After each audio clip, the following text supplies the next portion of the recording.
Bom dia aos irmãos, cumprimento os irmãos na paz do Senhor. Hoje eu vou falar sobre olhai as aves dos céus.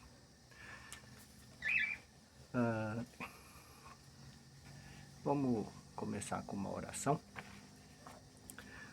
Senhor, nós queremos agradecer a Ti por essa oportunidade e pedir, ó Deus, que o Teu Espírito esteja conduzindo esta reunião, falando ao coração de cada um, e o Teu Espírito possa estar abençoando cada uma das pessoas que estarão ouvindo a Tua palavra. Entrego tudo nas Tuas mãos, em nome de Jesus. Amém. Bom, primeiro eu queria começar com um aviso. A gente teve uma reunião com o nosso bispo, Daniel Ab, né? E um dos assuntos que foi levantado é sobre o retorno presencial nos cultos na igreja, né? E a posição do Daniel é de que a gente mantenha isolado, né? Até ter uma vacina. E a base bíblica que ele colocou foi em Atos, quando a igreja no início estava bombando. Na primeira palestra de Pedro, 3.000 convertidos. E aí quando começou as perseguições, o povo saiu de Jerusalém, fugindo para não ser preso. E a Bíblia diz que em cada lugar onde o pessoal ia, né, saindo de Jerusalém, eles pregaram o Evangelho, né?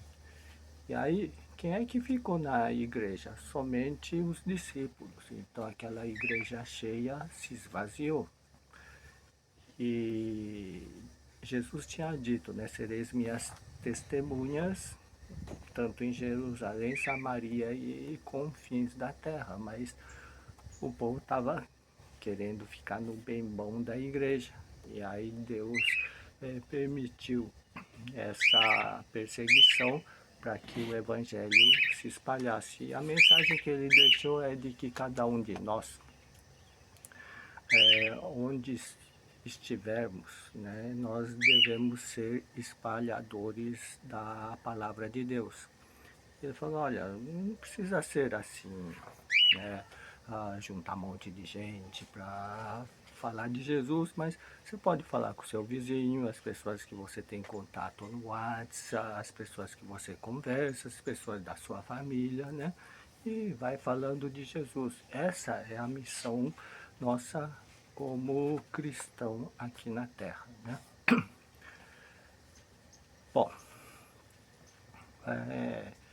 sobre a mensagem de hoje, o texto se encontra em Mateus 6, 26. Né? Então, eu vou ler, eu vou colocar aqui o texto para vocês acompanharem a leitura. Eu não sei se está ficando bem ou não, mas de qualquer forma, essa é a primeira vez que eu estou tentando colocar o texto dessa forma, então vamos tentar acompanhar. Então, Mateus 6, 26 diz assim: vejam os passarinhos que voam pelo céu. Eles não semeiam, não colhem, nem guardam comida em depósitos. No entanto, o Pai de vocês que está nos céus dá de comer a eles. Será que vocês não valem muito mais do que os passarinhos? Então,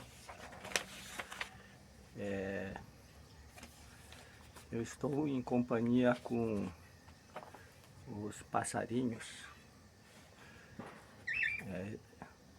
Para quem não está vendo, tá aqui, ó. Né? Eles não dá para ver direito a cara, né? Mas eles não estão preocupados se vai faltar comida no futuro ou não, né? Ah, eles estão meio apavorados que eu estou dentro do ambiente deles. Mas o normal eles ficam descansando, de olho meio sonolento, tranquilo, né? E se a gente olhar as aves dos céus também, né? A Bíblia diz que eles não se preocupam, né, se vai faltar comida no futuro ou não, né? Estão descansados. Agora, o ser humano, ele não consegue descansar se não tiver o seu estoque de alimento, ah, a geladeira cheia, né? Dinheiro para ir no supermercado e comprar as coisas, né? Então, o que Deus quer nos ensinar é que devemos descansar na certeza de que quem vai prover tudo é Deus, né? Mas essa natureza humana de querer guardar, né, é fogo, né? A gente tem essa tendência e Deus fala, largue dessa tendência e confie mais no Senhor. Então, por exemplo, a gente está vendo uma alta no preço do arroz, né? E outras coisas mais, mas vamos fixar no arroz, que fez mais sucesso na mídia. E aí o noticiário fala assim, por que o preço aumentou? Né?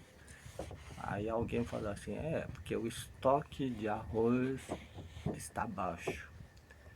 Aí tem gente que interpreta isso como, putz, vai faltar arroz. E tem muita gente que, mesmo que o preço do arroz estivesse alto, comprou bastante e guardou, né? Então, o que vai acontecer, né?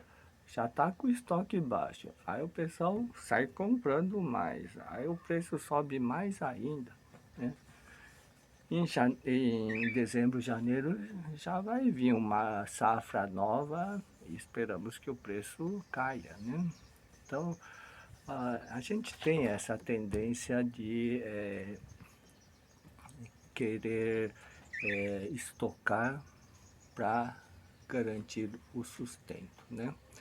Aí estão até falando que hoje é chique a gente trocar o espetinho de camarão por espetinho de arroz, né? Tal é o preço do arroz, né?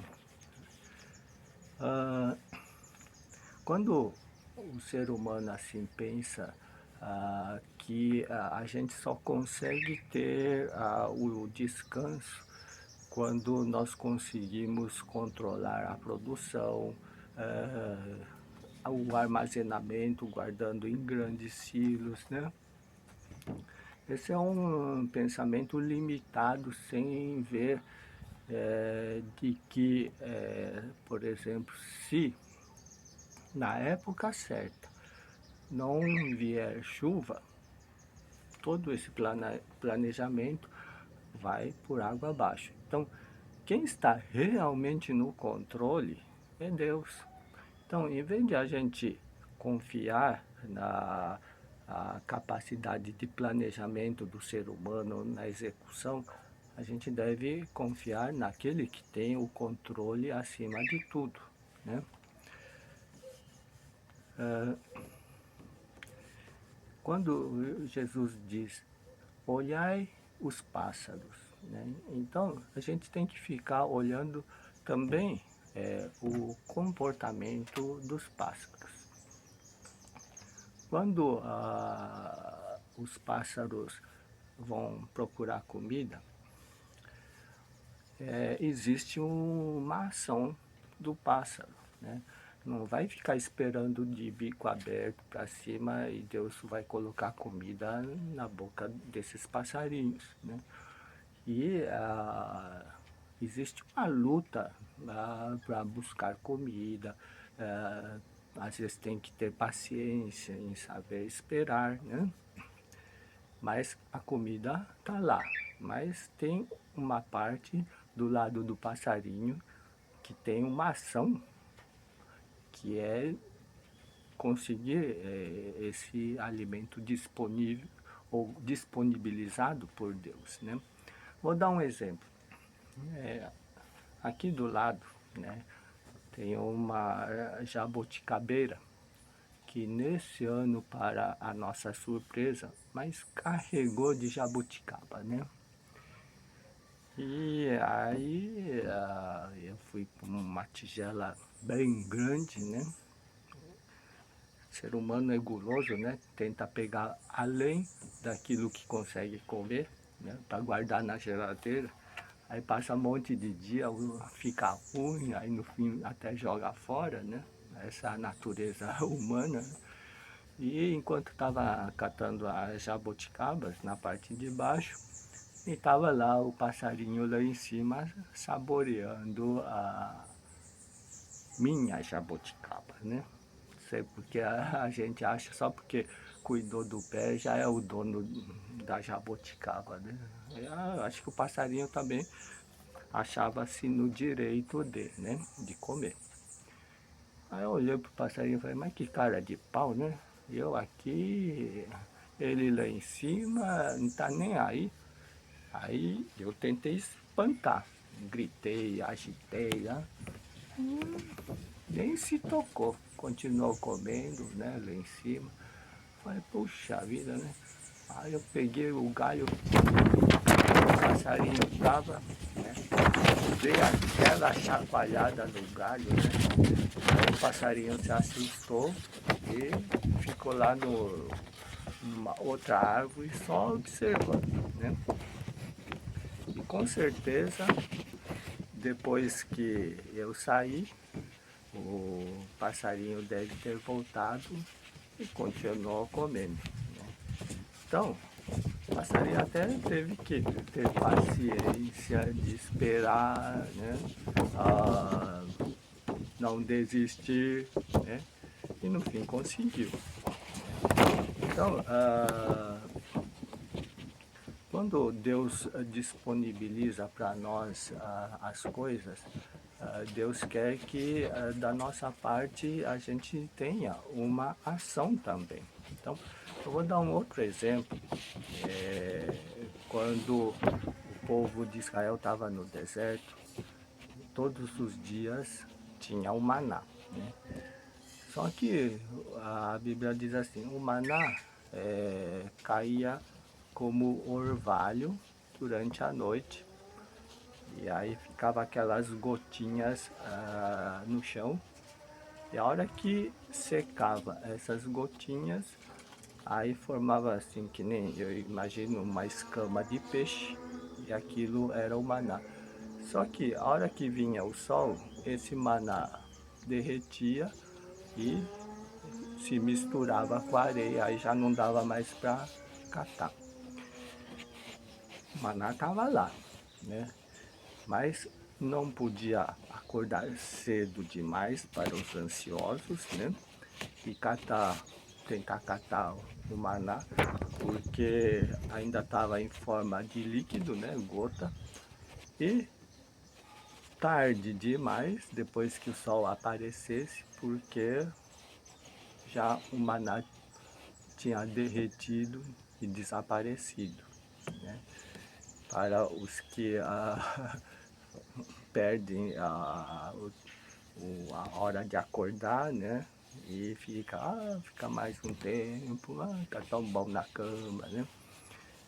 Então, existia um limite de tempo a ser obedecido, senão não tinha maná. Também existia regras de que não poderia acatar demais naquele dia para guardar para o dia seguinte, para no dia seguinte ficar um tempo a mais dormindo, porque quando fazia isso, aquele maná do dia anterior que foi guardado, né, dava bolor e bicho. Na sexta-feira, tinha que catar em dobro no sábado, porque no sábado não ia ter maná. Aí sempre tem gente, caramba, cai maná todo dia, né? Pra quê? Sábado também vai ter. Não tinha. Quando Deus fala não vai ter, é porque não vai ter. E no sábado, de sexta para sábado, podia aguardar, que não dava bicho, né? Então, tudo isso tem duas coisas: obediência e ação, né? Então, na nossa vida também, quando Deus fala assim, Jesus fala, olhai os pássaros, e Deus vai prover tudo, tem a parte nossa de obediência e ação também, né? Algumas pessoas podem alegar assim, mas os pássaros são bobinhos, por isso que eles não se preocupam com o amanhã. O ser humano é racional, então ele pensa, então por isso que ele fica preocupado com o amanhã. Só que se a gente der uma olhada em Lucas, esse mesmo texto é escrito um pouquinho diferente. Aqui está o texto em Lucas 12, 24. Não sei se vocês estão vendo aí, mas no lugar de pássaro, diz assim, observai os corvos, né? E aí, não é à toa assim que na Bíblia está escrito para observar os corvos. E aí eu fui estudar algumas características do corvo. Eles dizem que o corvo é um pássaro extremamente inteligente. Eles sabem usar ferramentas para conseguir alimento. Então, por exemplo,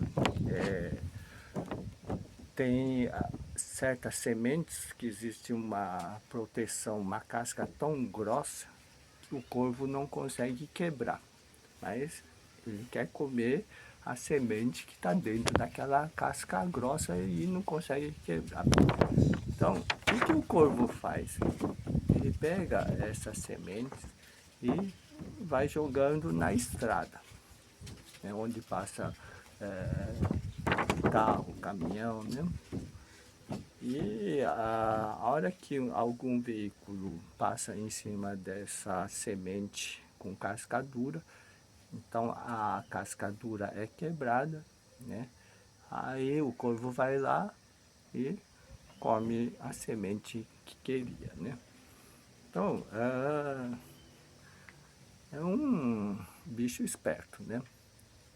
É claro que não vai jogar numa Dutra aí, que aí o que lançou lá, ele não vai conseguir pegar sem ser atropelado, né?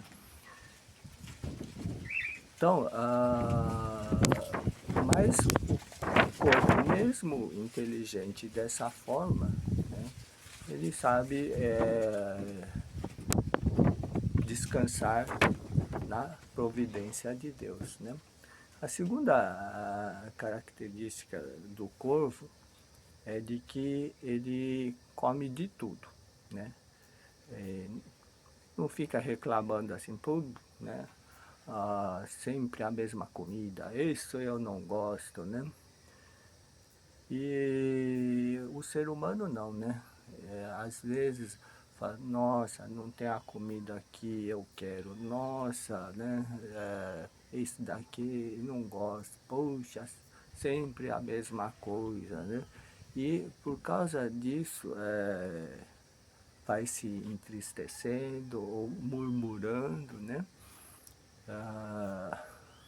E o corvo não, né? Observar os corvos. Eu tem um cachorro, a vida inteira ele comeu ração, né? E come ração. E toda vez que qualquer um vai dar ração, né, tá lá abanando o rabo, contente, né? E, e é ração, de novo, né? E ele não fica fazendo greve de fome, cara de mal-humorado, porque é ração de novo, né? Mas tá lá, comendo.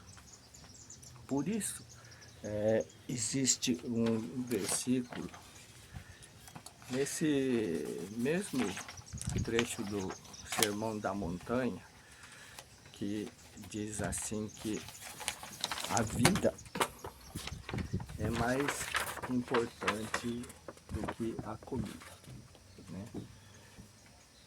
Então,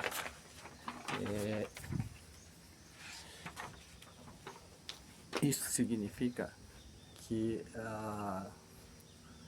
independente, né, de tipo de comida, a gente precisa estar contente com o que tem para comer. Por exemplo, se a gente estiver num mato perdido, né, não sabe o que comer. Não sei se você já viu no mato morango selvagem, né? E um dia uma pessoa chegou e falou assim, olha, daqui é morango selvagem, pode comer que não é venenoso não, né? Aí, quem já comeu morango selvagem, você vai ver que não tem gosto de nada, né?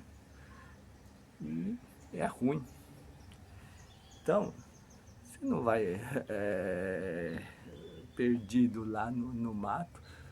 Se você achar um monte de morango selvagem, garanto que, né, a gente vai lá e vai comer morango selvagem, mesmo que seja ruim. Por quê? Porque a vida é mais importante que a comida, né? Quando Deus fala assim, olhai as aves dos céus, a gente tem muita coisa que a gente precisa desenvolver no sentido de agradar a Deus, né? É dependência, às vezes comer de tudo, né? E quando a gente olha para os animais, né? Até cachorro, né?